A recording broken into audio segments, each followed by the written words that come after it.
Early in the morning, rising to the street, light me up that cigarette and I'll strap shoes on my feet. Got to find a reason things went wrong. Got to find a reason why my money's all gone. I got a Dalmatian, I can still get high. I can play the guitar like a motherfucking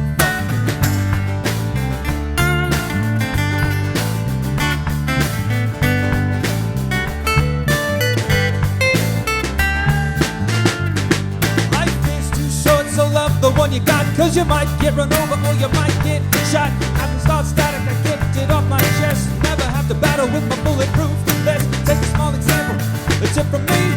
Take all of your money, give it on to charity. That's what I got within my reach. The sublime style still straight from Long Beach. Comes back to you, you're gonna get what you deserve. Try and test that, you're bound to get served. Love's what I got, don't start a riot. You feel it when the dance gets hot. Loving is what I got, so remember that. Loving is what I got, so remember that. Loving is what I got, so remember that. Loving is what I got. I don't cry when my dog runs away. I don't get angry at the bills I have to pay. I don't get angry when my mom smokes pot. It's the bottle and goes right to the rock. Fuck it or fight it, it's all the same. And then the Louis dog, the only way to stay sane. After loving, come back to me.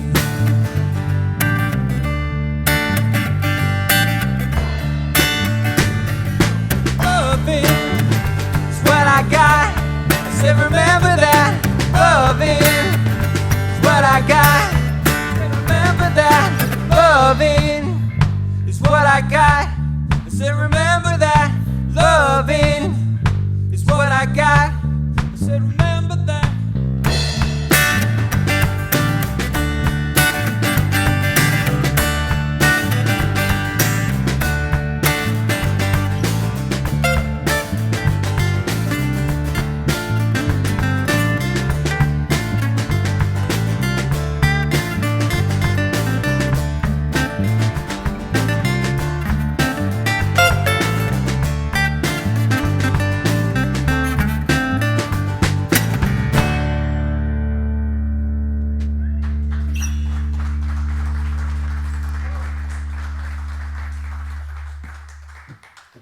Welcome, everyone. I just want to say it seems like we have a lot of new people here tonight. So after the service, maybe if you're not new, if you could say hi to someone new, that would be cool. I hope everyone got a sheet and a beverage at the bar. You can sign up for the weekly or support Collective financially back at the Support and Connect table. Also, welcome to our online community. If you are not signed in, please use your Google login to sign in. Kenny? You guys, come on. Join, share. It'll be more fun. So jump on and subscribe to the YouTube channel, youtube.com. We are Collective Church. Yay. With all that's going on, it's impossible to run down the list of events and groups each week in the service, so the app and the weekly are where you'll be able to connect and engage. So sign up for the email, which comes every week, or search for Collective Church in the App Store and download the app, which is like very cool, or email us anytime, info@wearecollectivechurch.com. We do want to draw attention to one new community group starting this week. Jim Kane. Jim, is Jim here? Jim, stand up. Jim Kane will be starting a new 8-week group, Meeting Jesus Again for the First Time, based on the book by Marcus Borg, exploring the historical Jesus and the implications for contemporary faith. This will be Wednesdays from 5:30 to 7 right here at Collective. So you can grab a book and start reading. And if you're interested in this, please find Jim or Jess over there right after the service, or email us for more details. So whether you're here with us, you're with us online or here in the flesh, welcome.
We value highly the metaphor of journey.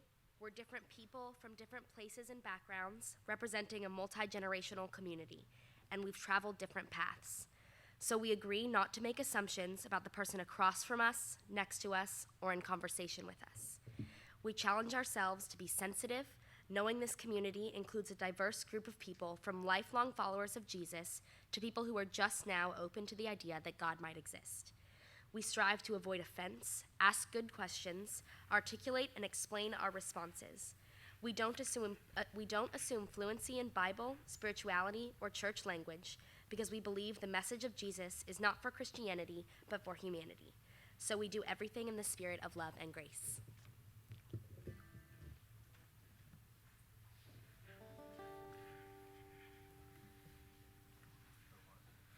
When I was younger, I began to doubt the famous song.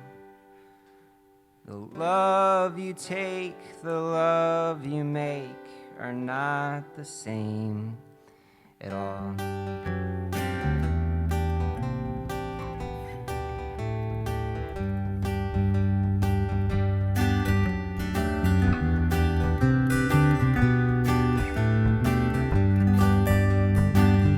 Far away, the violent hate and all of its grenades are burning down in firing rounds of bullet hurricanes.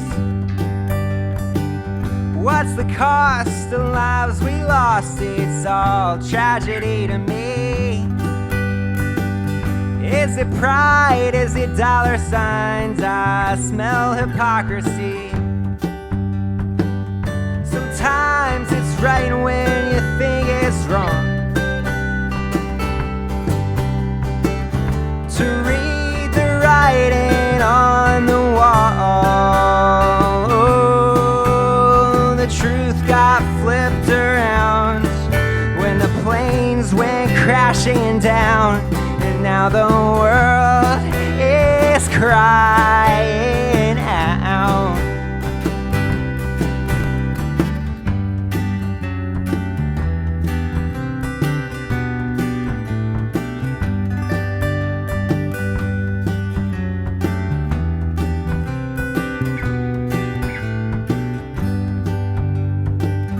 Children learn about the world, they ask about God above. Yeah, you taught them how to judge, did you teach them how to love? And wasn't that the battle cry when all of this began? No matter what guide he bows, a man is still a man. Sometimes it's right when you think it's wrong to doubt what you're taught when you were young. Oh, the truth gets flipped around as the pages get torn out, and now the world is crying out.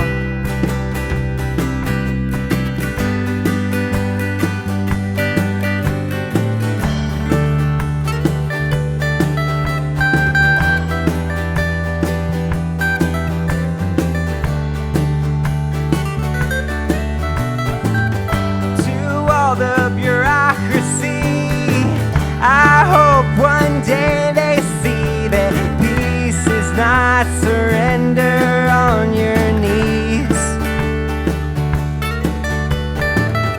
Look closer, it's not hard to see past the race and religion card. A person's just the person they are.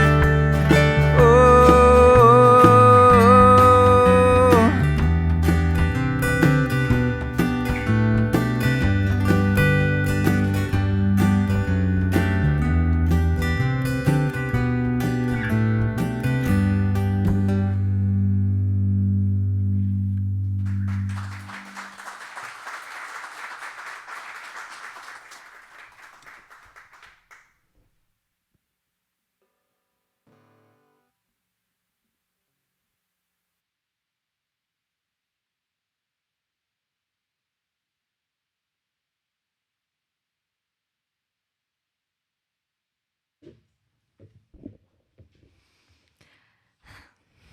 Hi, everyone. Okay. Okay, so now is the part of the service where we will meditate. So if you could just sit comfortably, place all of your weight in the chair. Close your eyes gently as if you are going to sleep, but without going to sleep. Because that's sleepitation and not meditation. That was a dad joke, I'm sorry. Thank you, Ben. Thank you. Okay, so with closed eyes, comfortably in our chair, we will gaze forward into the darkness before us. And in this meditation practice, known as Jyoti meditation or meditation on the inner light, we will recite a mantra mentally while trying to focus on the light that is before us. So we will do this for 5 minutes, and that's it.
I'm going to have the readers come up together, and I want us to listen to the words that they're going to read in contrast with the images that we're seeing behind them, and then we're going to think a little bit about that when they're done.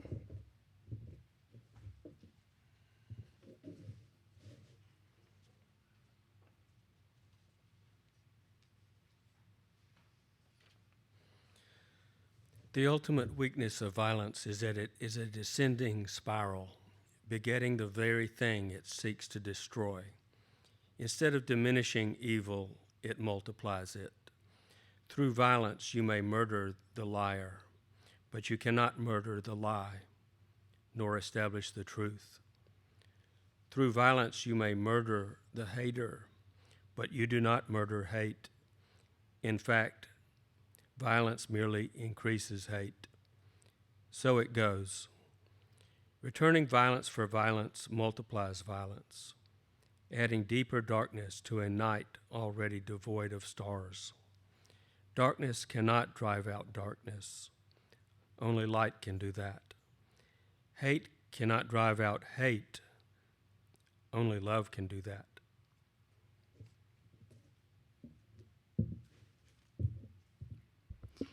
Hate multiplies hate, violence multiplies violence, and toughness multiplies toughness in a descending spiral of destruction. The chain reaction of evil, hate begetting hate, wars producing more wars, must be broken, or we shall be plunged into the dark abyss of annihilation. Dr. Martin Luther King, Jr.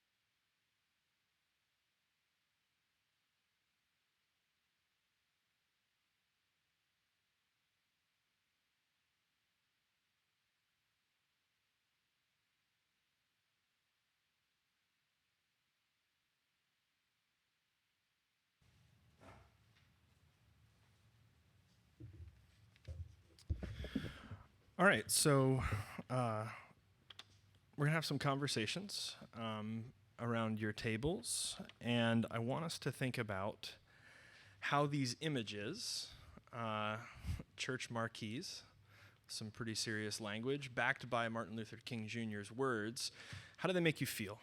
I could say more, but I won't. Just that contrast. How does that make you feel?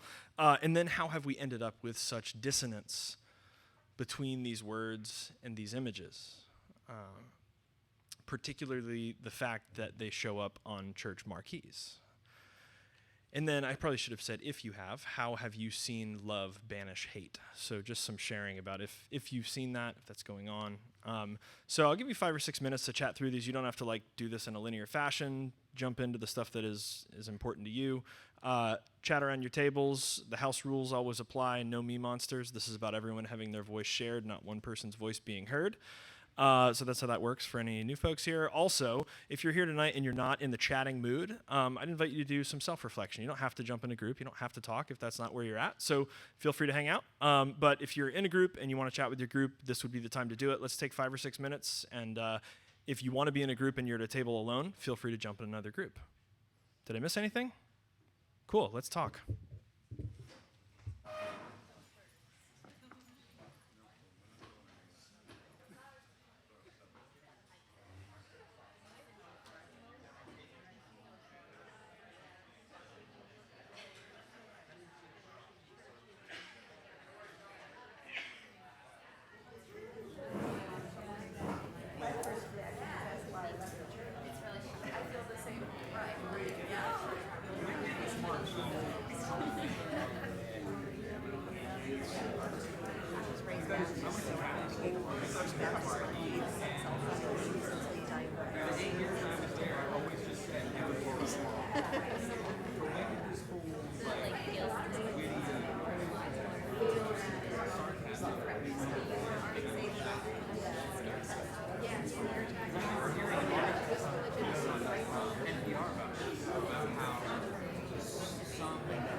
Why is he mad? Why is he mad? Like, I feel like that's so contradictory.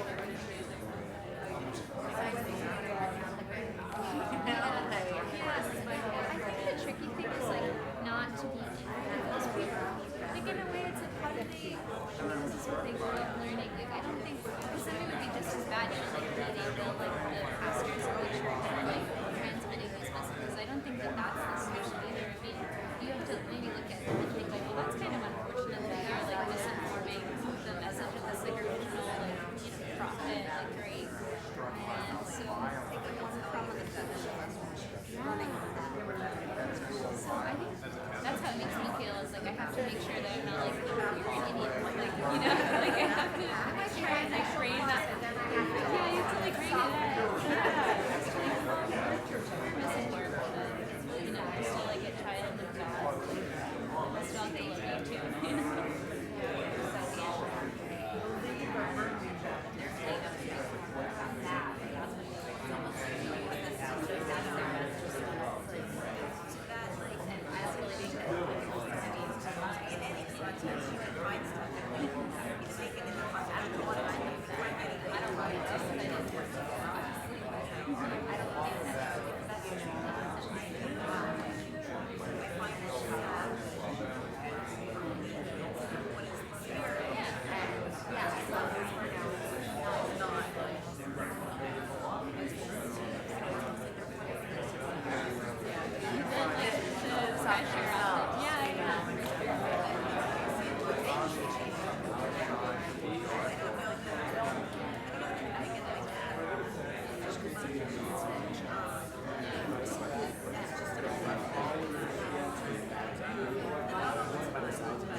back to my soothing voice.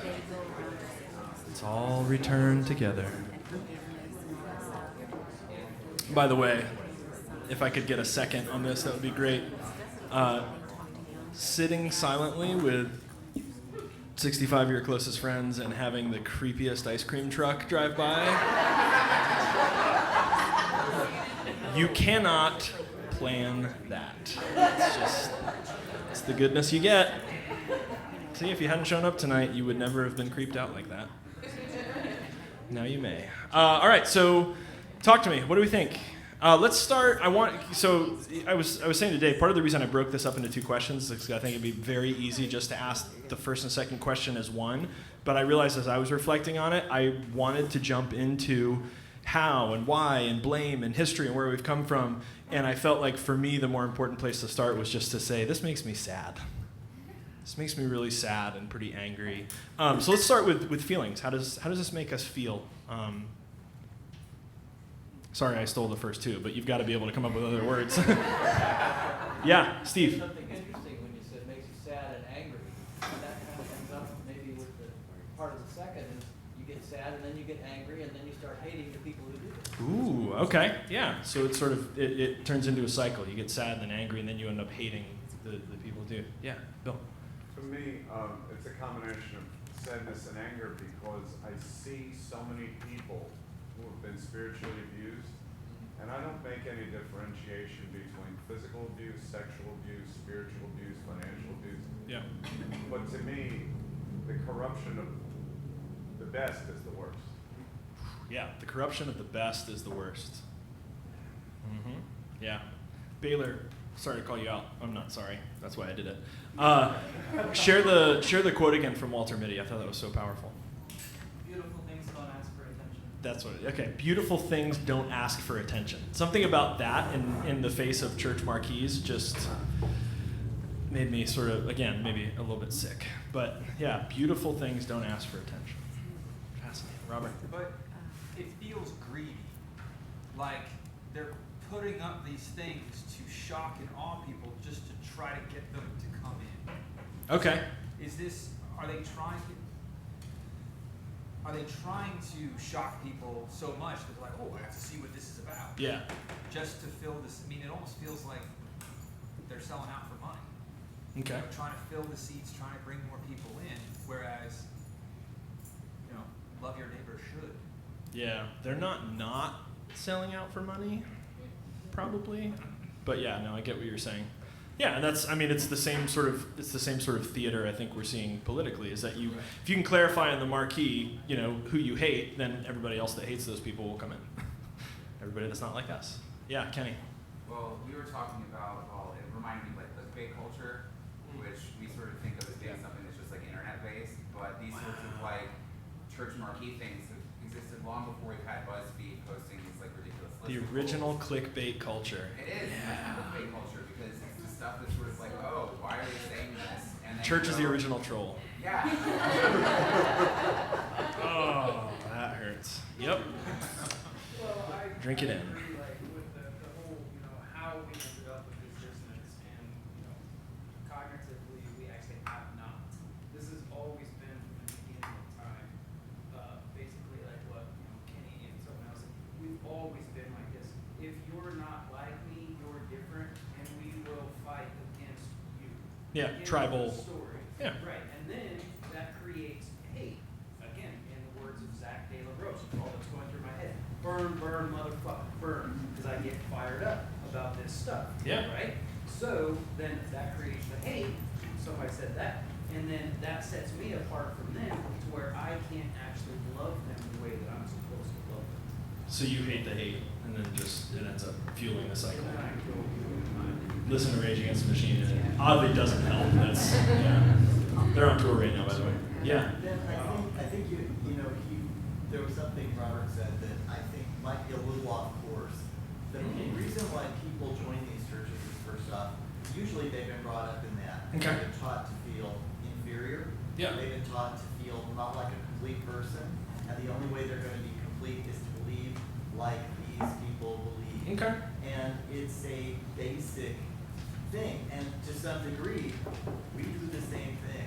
So to judge them too harshly is to say, well, aren't we superior to them? Right. Well, maybe we are, but we should not stand on our own, put ourselves on a pedestal Right. and say we're that different from them. Yeah. When we can see their humanity, then we can still love them. Yeah. And I can tell you as a gay person, anger was my number one motivation for everything I did for the gay rights movement for the first 10 years. Anger was absolutely the only thing that kept me motivated. And then something clicked in and everything changed. And I realized the humanity of the people I was working against. And so it changed from wanting to do everything from bomb churches to change to, I want to talk to churches. I want to talk to people. I want to educate. I don't want to confront. I want them to see my humanity so that I can see theirs. I can't repeat all that, but yeah. And I understand what you're saying. I don't know that you and Robert are saying different things. I think the spectacle of a sign is meant either to draw people in who already align themselves, or also just the power of fear. I actually have friends who converted to Christianity out of fear from street preachers, and then, over the course of years realized that it wasn't, a healthy way. It got them in the door. But I think people come for, various reasons, but I agree with you. I think a lot of what we've been talking about the last couple of weeks with dualism is we can't say non-dual and then jump into this thing of sorting people into categories, and that's, sort of what I was saying with Waylon, is you can't, hating hate does nothing. Breaking the cycle of hate, breaking violence, breaking that is the only way to progress. Frank? Two things. I'm glad he said that. My experience was there are a lot of Christian churches and flavors of Christianity that genuinely believe what is on that sign. Yeah. And for me, that is the true sadness, because somehow they're believing a distortion of the message, and that distortion to them is reality. But this goes to your third question. Over the years, I've been able to engage with some of those people, and I've watched some of those people make an entire 180-degree turn when those who disagree with them don't do the same violence to them that they are doing to others. And one of the things that disturbs me when we talk about people like this is we tend to get into an us and a them. And I was hearing some of that, and that disturbs me, because it's easy for us who don't believe as they believe to judge them. And I was telling my group, what did Jesus do when the woman was caught in adultery? The classic non-dualistic response is he pointed out to them that they were wrong. He pointed out to the woman she was also wrong, and refused to judge either one. And that, and so I found those images disturbing for all of those reasons. Yeah, absolutely. Ben? Yeah. This morning, Frank was preaching, he's been preaching on the beloved community, a different aspect each week. I wrote this down, Frank doesn't know, but I wrote it down, put it in my wallet. Okay. The beloved community is not about eliminating differences between us. And as far as those signs, I think of Jesus with that young man who didn't choose to follow Jesus. Jesus didn't go after him and strong-arm him or threaten him. So when I see those kind of statements on a sign, to me it's displaying the false morality. Yep. Threatening people to fall into line with that kind of thinking. Love it. All right. Stacy. I appreciate what Frank said. It made me think of something different, and that the us versus them. If we don't do that and we say us, the people out there are us. We are part of a community. We're connected. Those signs are demonstrative, like, oh, this is what we believe, but do we stop and go, we go, oh my God, it's so horrible. These signs are so horrible and they're just a horrible message. But do we go, okay, they're being out front about it, but what are the things inside that we think we're so above it and we're like, oh, I don't think that, I think this, I'm so loving and everything. But it's like, I think it's naive to not realize that all of us have biases and things that we believe or think wherein we are exclusionary of other people or parts of our own selves. So if we don't look at them as them, but we look at them as us, like they're part of us, we're all part of this human race, we're all connected, and we all have these horrible thoughts about ourselves, about others. And I think of Peter Rollins in this because it's like naive to not realize that. Yeah. And it's probably harmful to not realize that. So I just had that thought. Yeah, I think that's one of the dangers of being of claiming openness, of being liberal, of being progressive, is that whereas folks who aren't have no problem being out front with all of the ways they want to divide themselves from the world, but our instinct is to hide those things because we don't feel good about them. That doesn't mean they're not still true of us, and that we need to. All right, Mayhill and then Kate. Just really building on that, I think it's a lot about how we define our community and whether our community is only bounded by the us's and whether we include people actually hateful to us in the definition of our community. Yep. And are able to see, and I really like what Stacy said, that there are dark thoughts like inside all of us, and really able to see, well, if there's so much hate, that's hate in our community too, right? We're not apart from it. And I think that's true of America. Like, this is America, right? We can't separate people who don't think what we think, right? This is our big community, and it includes all of this light and dark, and we have to face all of it. Totally. Kate? I was just wondering if we could get a marquee and put really loving things on. We totally could. Dave said he was into it, so he's on it.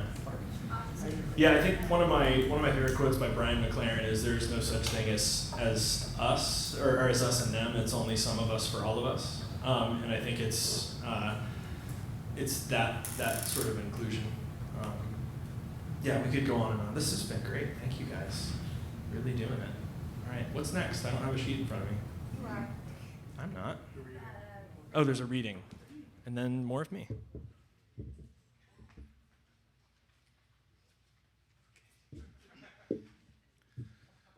So that being said, reading from 1 John chapter 2, 7 to 11. Dear friends, I am not writing you a new command, but an old one, which you have had since the beginning. This old command is the message you have heard, yet I am writing you a new command. Its truth is seen in him and in you, because the darkness is passing and the true light is already shining. Anyone who claims to be in the light but hates a brother or sister is still in the darkness. Anyone who loves their brother and sister lives in the light, and there is nothing in them to make them stumble. But anyone who hates a brother or sister is in the darkness and walks around in the darkness. They do not know where they are going because the darkness has blinded them.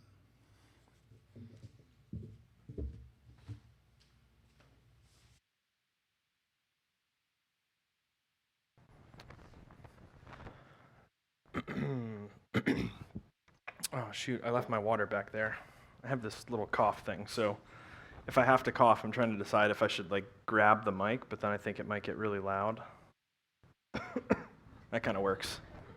All right, I'll just cough at this half. So my name is Ben, by the way. I didn't introduce myself when I came up. Tonight's been great because there's a handful of new people here, and I usually walk around, and my question is, how did you end up here? Because I'm genuinely blown away that people keep showing up here. Some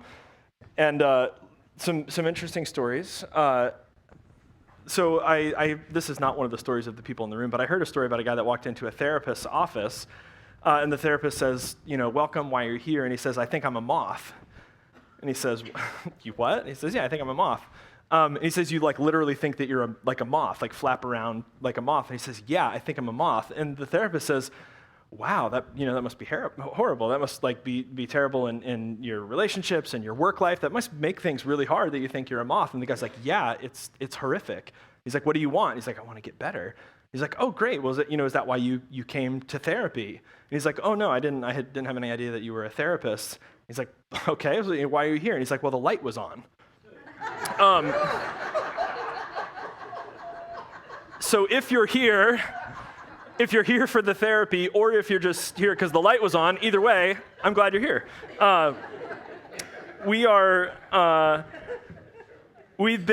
This is week 5. We've been looking at a letter, the letter of 1 John, and this is from a community of Jewish mystics who have been shaped deeply by this mystical reading of the Gospel of John, and their understanding is very non-literal. It's highly metaphorical, lots of symbols and images, and it's heavily focused, we've already started talking about this in the conversation, on wholeness, on oneness, on integrity, rather than dualistic divisions. So that would be like up and down, here and there, divine, human, good and bad. Instead, what happens in mysticism is that those are blurred and they leave room for coexistence and interaction.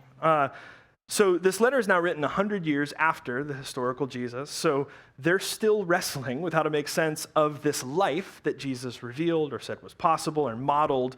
And the letter opens that this is a life that they've now experienced, and even though they still can't quite seem to get down in precise language what it is they've experienced. So the writing ends up very poetic. It's very metaphorical. And if you've been with us any of the last 4 weeks, some of the language in tonight's passage should start to feel really familiar. We're sort of building up now themes. So we have old and new, light and dark, love and hate, sight and blindness. And again, our temptation is to rush these into dualistic binary pairs that are opposing, that are here and there. But what these writers are doing is trying to name not the binary opposition, but instead the interplay between these things, light and dark, new and old. So it's kind of a paradox. There's some balancing going on in such a way that a lean into one is sort of a step away from the other, but it's not an on or off binary light switch. And so we could think of this more as existing on like a 4-dimensional spectrum rather than a 0 and 1 binary. Let me give you an example. The writing starts out, friends, I'm not writing a new command, but an old command you've had from the beginning. You've already heard this message. Wait. No, it's not an old command. It's actually a new command. It's not new, it's old. It's not old, it's new. It's like similar to, it's almost as if, and we want to shout, what is it?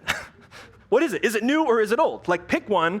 The problem is, when we try to force these into this dualistic binary, we miss the complexity of what's going on. We miss the reason the writer is struggling with what this is. Is it new? Is it old? How do we hold this tension? So back when I used to run, when I was really getting into long-distance triathlon and Ironman stuff, I read a book called Born to Run, which tells the story of this tribe in the Copper Canyons, or the Red Canyons, I guess, in Mexico. They're totally cut off from the world. They're called the Tarahumara.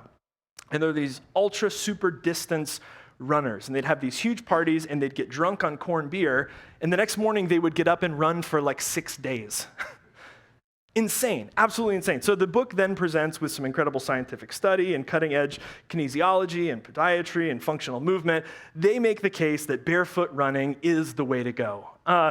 This revolutionizes the running world. This is a brand new idea now in human history, barefoot running.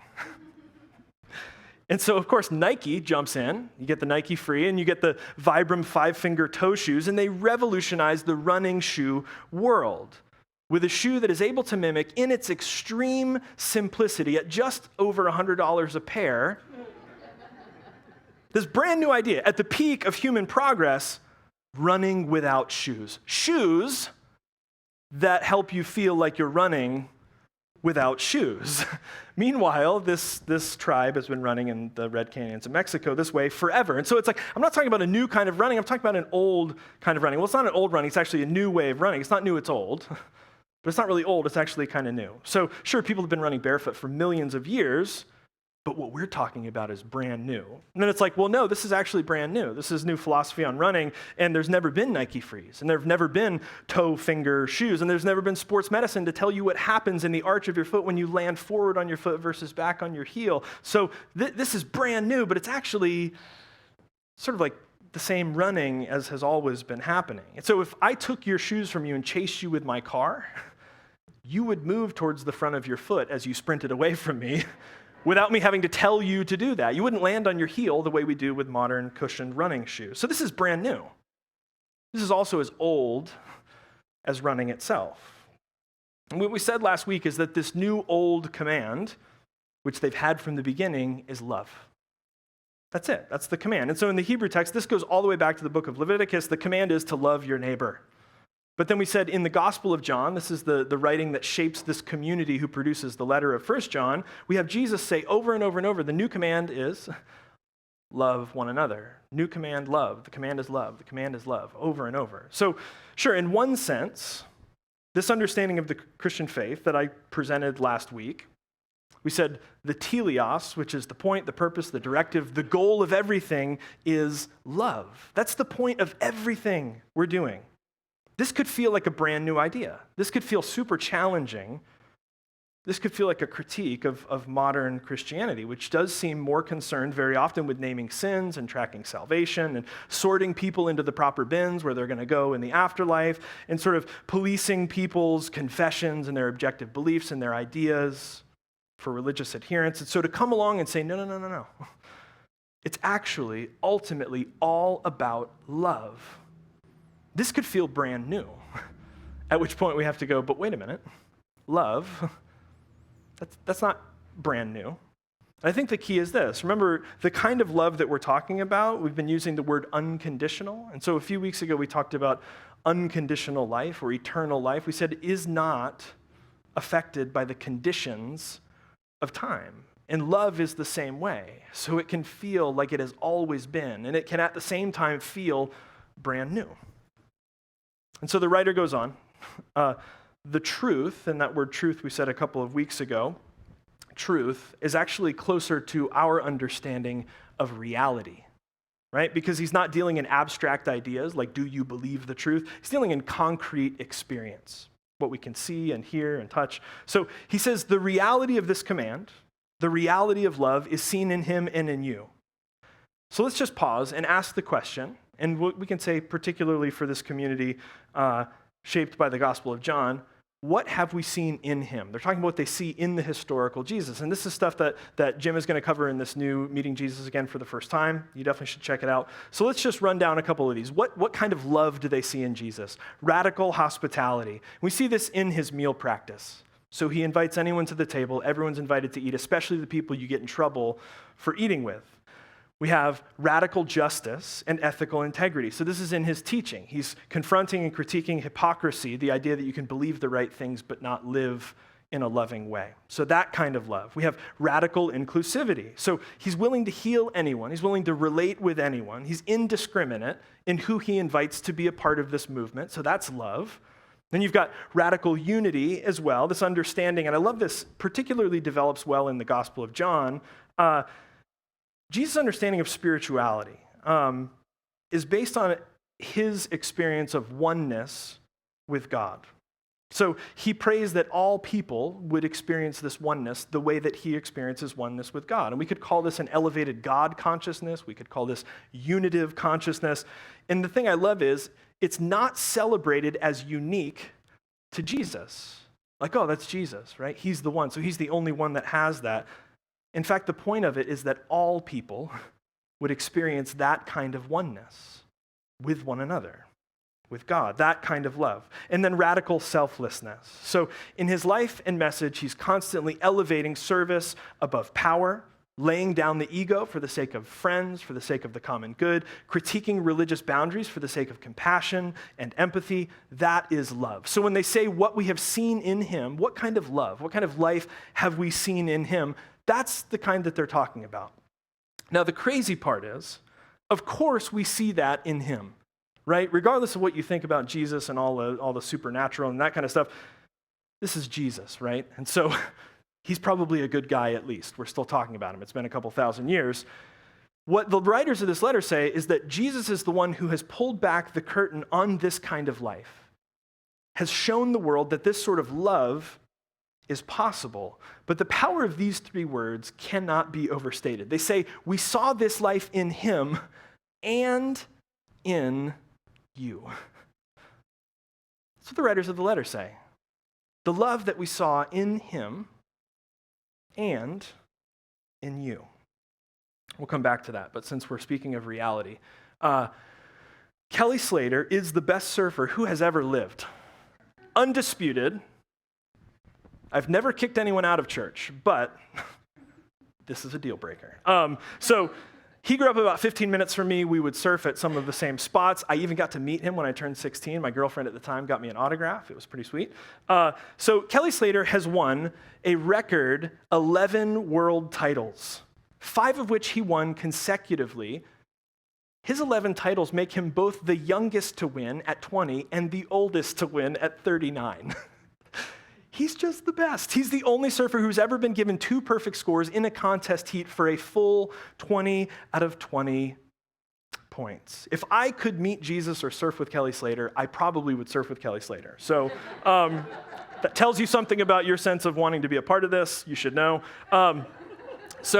My friend Peter and I went surfing last Friday, and it was really good. We had so much fun. We both actually surfed really well for old guys who don't surf that much anymore. And very quickly after going out, Peter got this insane barrel. Very nice wave. And if when he paddled back out, I had said, Pete, I see a lot of Kelly Slater in you, he would have laughed and kept paddling and just thought I was joking or whatever. So if we take that further, though, and we go down to Cocoa Beach, to Ron John Surf Shop, to the first ever surf school where you've got tourists from Nebraska learning on 10-foot surfboards, and we imagine that we come up to them and say, hey, not much surf in Nebraska, is there? But I see quite a bit of Kelly Slater in you. I really see it. I can see some of Kelly surfing in what you're doing. You've really got it. And then we see them doing this, and we don't have any idea what this is, because that's not surf camp, it's Red Rover camp. I found that image, and I couldn't not share it. I just think that's the most ridiculous thing in the world. That was under surf camp on Google. So you've got these beginners, right? And this is what the letter says, right? We've seen this life. We've seen this kind of love in you that we saw in Jesus. The way Jesus loved hospitality, inclusivity, integrity. We see that also in you.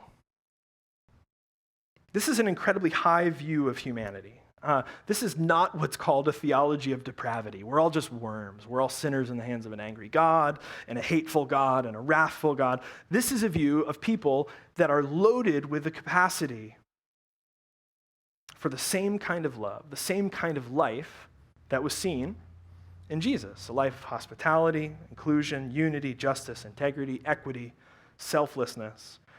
This is consistent with the high view of humanity that's in the Gospel of John. Jesus says in the Gospel of John, I'm going to die. My spirit is going to go on in you. The movement is going to continue with you. And those who come after me will do even greater things than I've done. Even greater things. I love this. I can't remember. I saw this on Facebook this week. What's needed now, more than ever, is leadership that steers us away from fear and fosters greater confidence in the inherent goodness and ingenuity of humanity. Jimmy Carter has a high view of people. And this also just sounds so opposite from all of the people leading us into fear. Now, to be fair, this may not be, and for many of us, is not our experience of the world. It doesn't feel like this. It probably feels the opposite of this. It feels dark and inhospitable and exclusive and unjust and chaotic and disintegrated and selfish and divisive. But the authors say what we saw in Jesus and we also see in you because the darkness is passing and the true light is already shining. This life is possible. This life of love is available. This life of love is actually already happening. We have to choose to step into this reality. We have to choose to practice this. It doesn't happen on accident. We have to choose to step into this stream that has been as old as time and at the same time feels brand new each time we step into it. But how do we know if we're doing it? How do we know if we're living this? The passage goes on. Anyone who claims to be in the light but hates a brother or sister is still in the darkness. Anyone who loves a brother or sister lives in the light, and there is nothing in them to make them stumble. But anyone who hates a brother or sister is in the darkness and walks around in the darkness. They do not know where they are going because the darkness has blinded them. So here we've got all of these sort of mashup of love and hate and light and dark. But it seems pretty straightforward. Love your brother, love your sister. This is the light. This is seeing reality. This is the life of love. But when you hate, you're in the dark. You're blinded. But even more than that, there's this reference to stumbling in the darkness of hatred. And the word stumble in Greek is scandalon. Anyone want to guess what word we get from that? Brangelina's divorce, yes. Olivia Pope. So scandal. We get the word scandal. But this actually was a technical Greek term that was used at the time to refer to a bear trap. A scandalon. So when they say you're walking around in the darkness, the danger is that you might stumble. You might get trapped in the darkness. And the sense in the passage is that hate is a trap. Hate is a trap. So if you missed last week, you should go back and check out at least this quote from Jim Cain about love and hate and how easy and acceptable it has become to hate. And there's this interesting twist about these traps. When we set these traps of hate, when we fail to love, these traps aren't first and foremost for the people we fear or the people we despise. They're not for the object of our hate. These traps actually begin in us, and they are for us. It says in the passage, it's in them, whatever it is that causes them to stumble, whatever traps them. And surely, what begins in us, the more that we're trapped and ensnared by our own hate, the more blinded we become to love, this always does spill out into communities and families and cultures and systems. But it starts with the hate, these traps that we set in our own being. The trap of hate is first about what happens in us and what happens to us. Now, the nature and the understanding of this hate in this context, I think, is part of what makes it such a trap.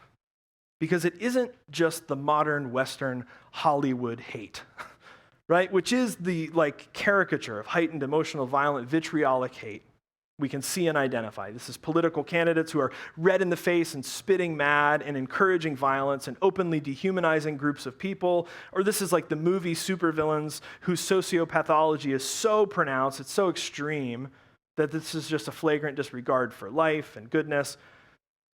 This is easy. That's the kind of obvious hate you just step around. You see that and you go, that's gross. I don't want to be a part of that.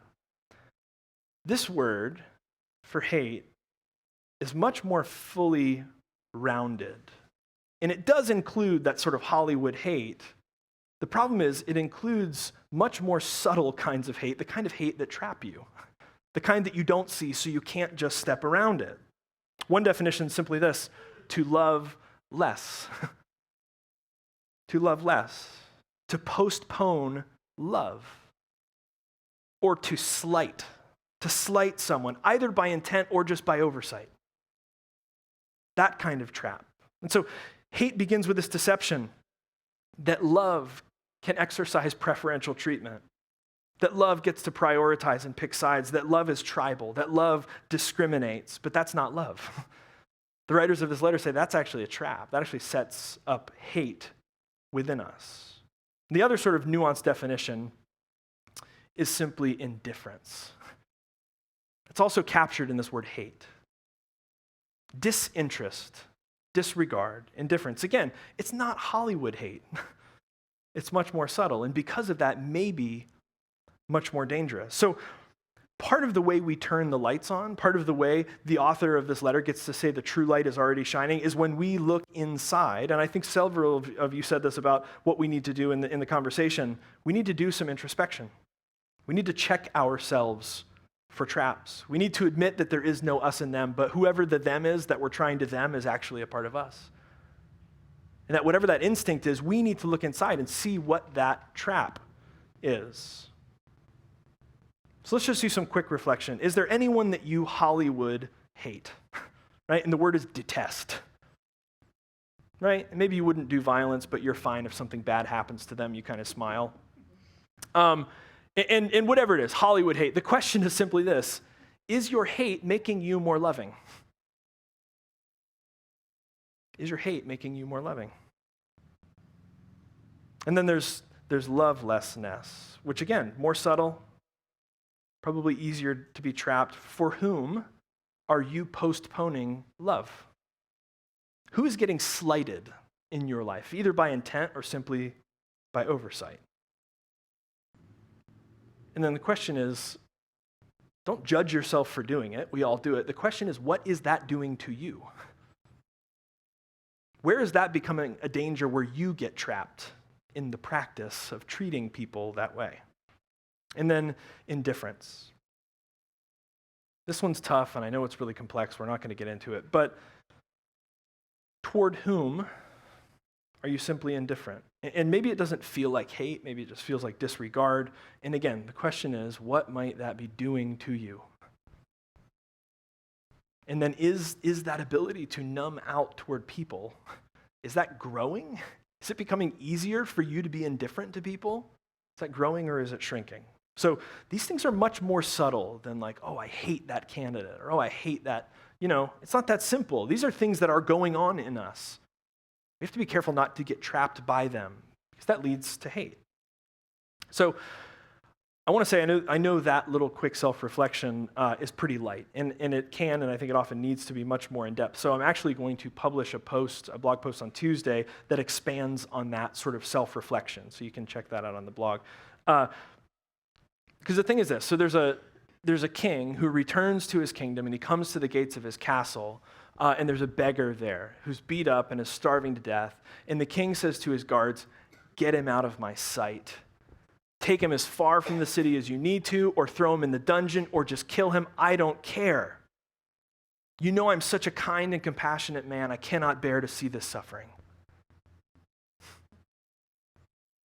We have to do this work of introspection. Otherwise, we can actually be practicing hate and thinking it's love.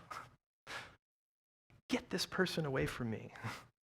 Kill them if you have to, because I'm so kind and compassionate, I can't bear to observe such suffering.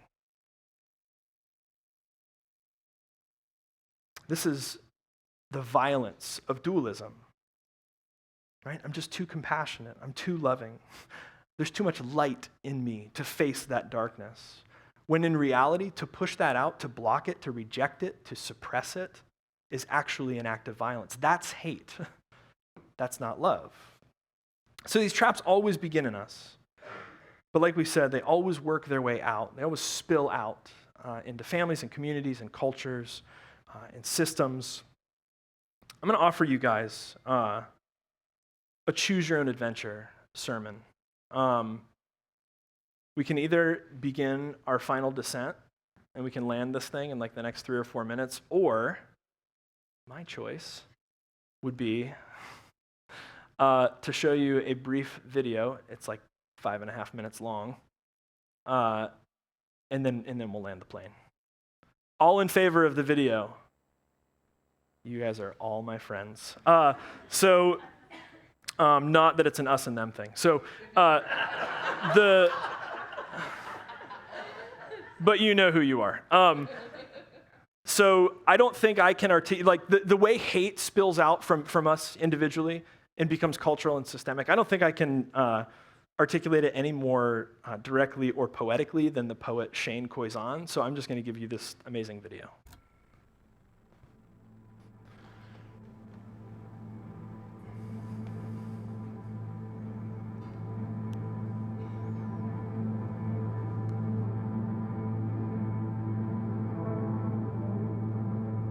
Once upon a time, you and all your kind lived underneath bridges, had ridges for ribs that dropped off into empty chests as if your hearts were all stolen treasures, as if an excavation crew were hired to dig up and remove the part of you that let you feel. And while the world above you invented the wheel, you stayed put, knowing it would one day need to roll over top of you to get to where it's going. You had an endlessly flowing supply line of food.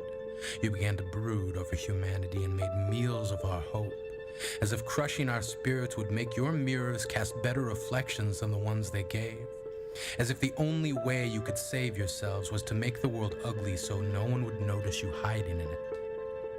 You learned to knit pain into a kind of camouflage, treated hope like a mirage that you could use to lure in your next meal. You lived off of our fears if you could taste what we feel. And every night, as the moon read bedtime stories to sunlight, you took darkness as an invite to head out into the world. You curled your hands into wrecking balls. Your breath became squalls. You made rocks rumble. You made land shiver. You made boys and girls pray that someone would deliver them from you. We told them, you aren't real. And then one day, the world changed. But you all stayed the same.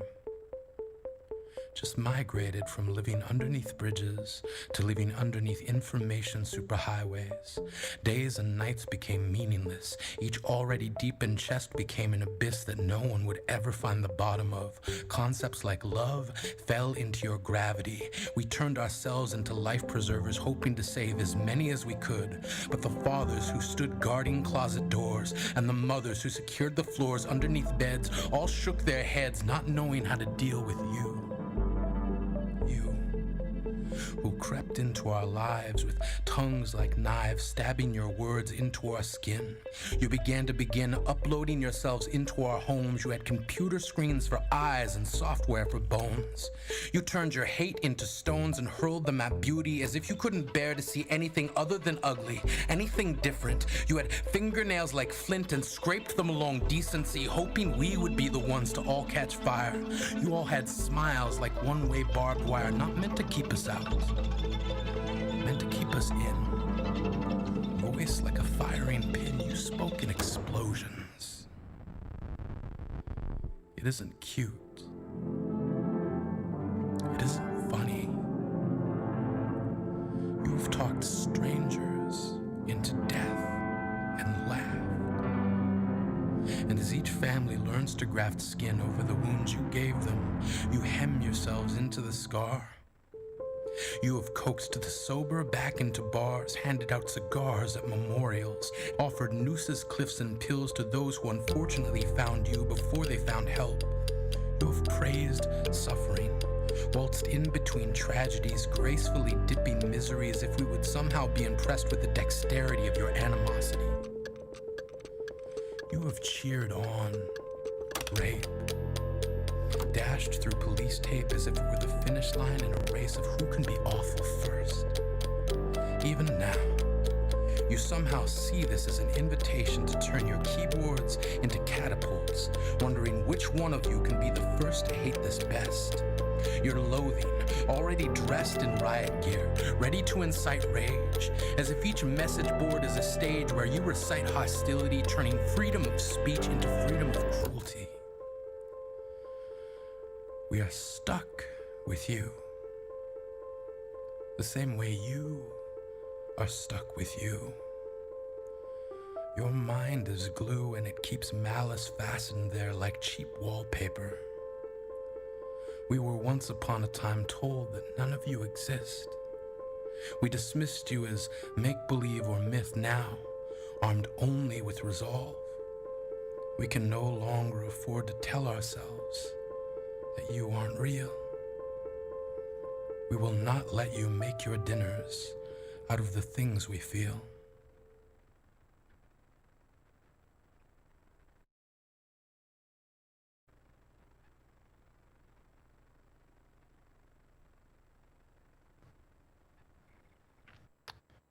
That will give you something to talk about at dinner.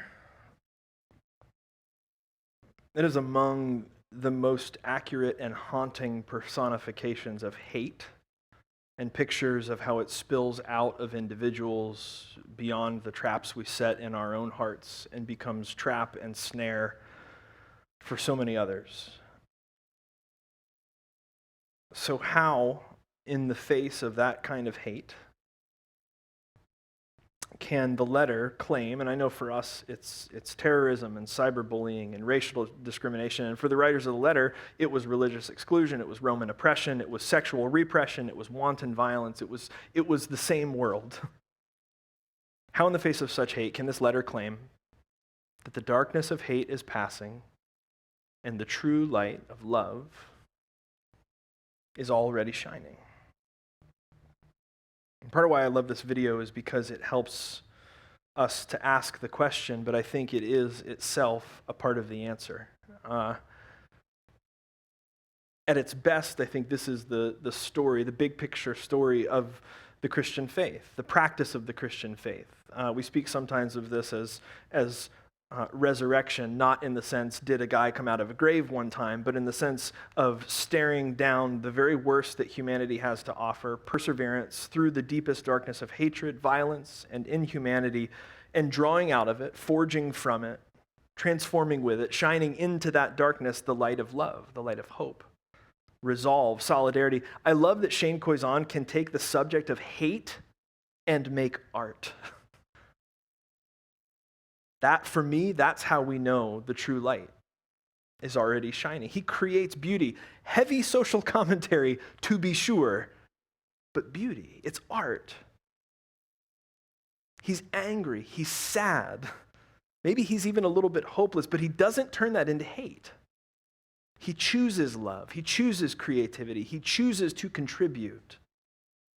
Hate is passing, and the true light of love is already shining precisely where the light is most needed, which is darkness. Light doesn't flee from darkness. Darkness flees from light. So the invitation of the life of love is not to run from darkness, but actually to run into it. Otherwise, Jesus doesn't end up on a cross, right? He ends up hiding in a cave somewhere. That's not the life that we're talking about. We're talking about commitment to love, even though it might end with body separated from blood. And this is at the heart of non-dual practice. We've been talking about non-duality. Not to shut it out, not to exclude it, not to reject it, not to insulate ourselves from it, but running into the darkness, light burning brightly. And we said that the world has more than enough darkness. There's plenty of hate. There is no denying that. But the conviction of these authors is that light is already shining. And where is it shining? Now here's the caveat, and this might ruffle some feathers. The light is not shining in Jesus. They say that they saw this light in him, but it's past tense. When he was alive, the historical Jesus that Jim is going to talk about a bunch in this group, you should check it out. But he says his spirit will go on, that the light will shine on in those who come after him. He even says in the Gospel of John, while I'm in the world, I'm the light of the world, but then he also says you are the light of the world. So where is the light already shining? In you. Yeah. In you. In you. In you. In you. In me. In us. If it's shining, that's where it's shining. When we choose love over hate, when we choose love over lovelessness, when we choose love over indifference, when we pursue this God consciousness, this unitive consciousness, oneness with our brothers and sisters, the light of love that is already shining shines brightly in us. And not just in us individually, but when we practice it as communities, it shines even brighter among us. And I think the more we live into that experience, the more we carry that light into the darkness of our own traps, and then carry that into a world that's blinded by the darkness of hate and indifference, the more we see the shadows begin to creep to the margins. And so the Eucharist becomes the symbol of confronting hate with hospitality. Precisely what Dan was talking about. It's the refusal to respond to violence with more violence. It's the refusal to respond to hate with more hate. Instead, hate is answered with hospitality, with a seat at the table. This good gift, an open table of love. And again, not as some abstract idea, not as a concept that you can either choose to believe in or not believe in, but rather as something to be practiced with our brothers and sisters. This is a hospitality and an inclusion that can only be offered unconditionally, that can only be offered from the place of vulnerability, where our walls have come down. This is a view of integrity and a view of oneness that shows no favoritism. This is a view of reality with eyes wide open, eyes that are even willing to see our own indifference and our own lovelessness. And these are symbolized by a body that is broken and blood that is shed.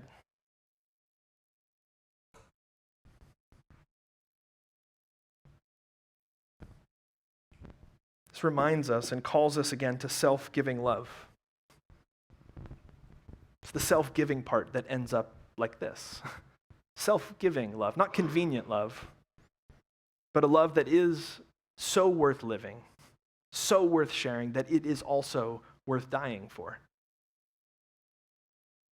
And so the table has been set again tonight. It is open to us and all people. It is open to us and all people.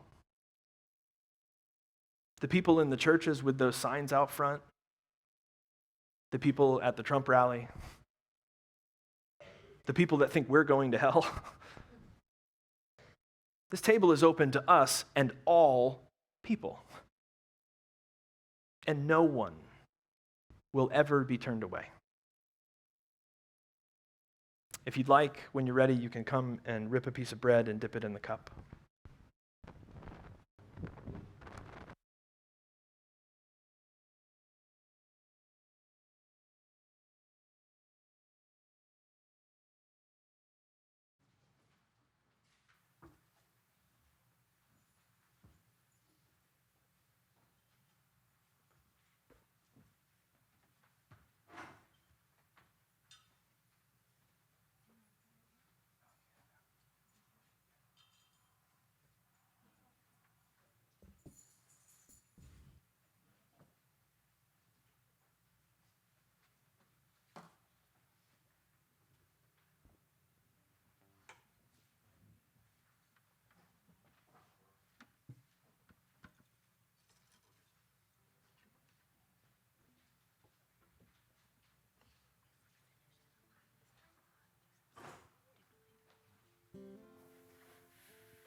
Love of mine, someday you will die, and I'll be close behind and follow you into the dark.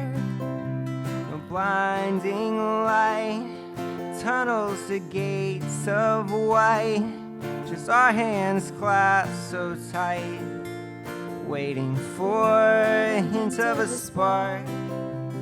Heaven and hell decide that they both are satisfied. Illuminate the notes on their vacancy signs. If there's no one beside you and your soul embarks, then I'll follow you into the dark. Catholic school, as vicious as Roman rule. I got my knuckles bruised by a lady in black. She held my tongue as she told me, son, fear is the heart of love. So I never went back. Heaven and hell decide that they both are satisfied. Illuminate the notes on their vacancy signs. If there's no one beside you and your soul embarks, then I'll follow you into the dark.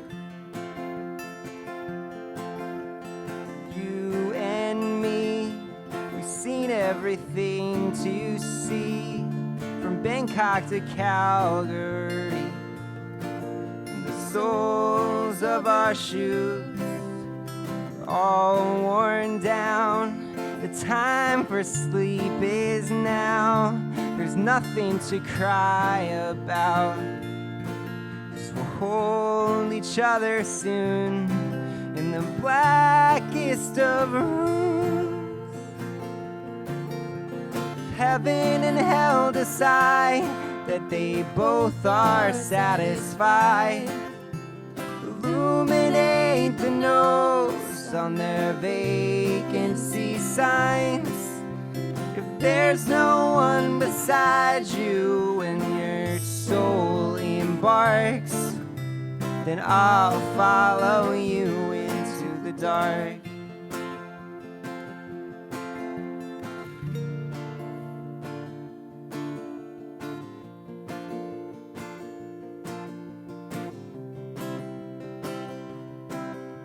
If heaven and hell decide that they both are satisfied, illuminate the nose on their vacancy signs. If there's no one beside you when your soul embarks, then I'll follow you into the dark.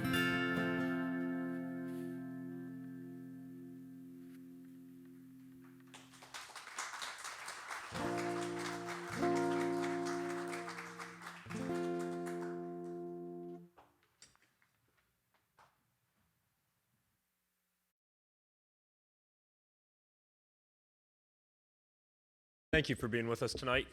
You can sign up for the weekly or give at the Sport and Connect table back there in the back.